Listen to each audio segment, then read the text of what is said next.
guys have a certain grit where they don't want to go out there and take any night off, certain guys, and that's the mindset I want to see these guys get into. And it's not just because I'm a fan, it's because you're going to need that kind of intensity. And I don't like the idea of, well, we can turn it on, turn it off, because we've seen so many teams that were supposed to be great teams in this league fall into that trap that, oh, we can just turn it on whenever we want. And then they go and the switch ain't working.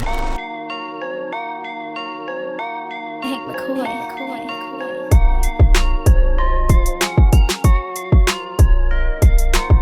The problem I have with this basketball team, which is why I said the other night at the watch party, I said I think this team is going to be a better playoff team than a regular season team, is because the gift and the curse of a big three, like Kevin Durant, Devin Booker, and Brad Beal, the gift is they're super talented. The curse is they're so damn talented that it's hard for them to get up for stuff like this. Yeah, but with what's happened this season, I don't think this team can take anything for granted because they've lost to teams like this. Yeah. And I understand that, oh, they're super talented. They feel like they should be able to walk in and win any of these games. But at some point, it's got to be pride.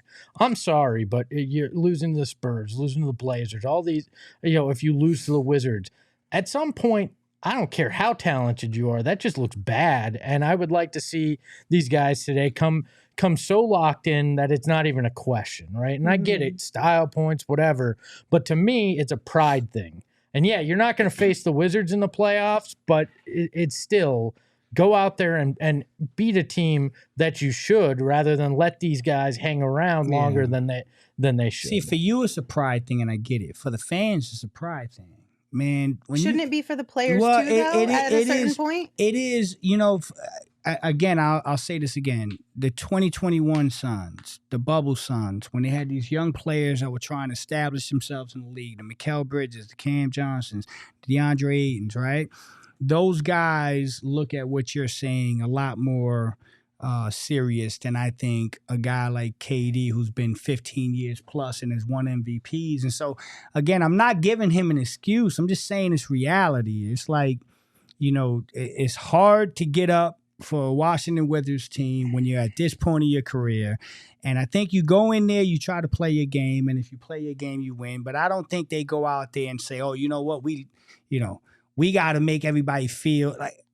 I'm not going to say what I'm going to say. I'm just going to say that from a basketball perspective, I think we put too much into that. These guys have been in the league a long time. Book doesn't strike me as a guy that any night maybe KD. I don't know Beal's makeup well enough, but like guys have a certain grit where they don't want to go out there and take any night off, certain guys, and that's the mindset I want to see these guys get into. And it's not just because I'm a fan, it's because you're going to need that kind of intensity. And I don't like the idea of, well, we can turn it on, turn it off, because we've seen so many teams that were supposed to be great teams in this league fall into that trap that, oh, we can just turn it on whenever we want. And then they go and the switch ain't working. It's stuck and they can't get it back battery's on. Dead. Oh shit, we can't do this. And that's my concern.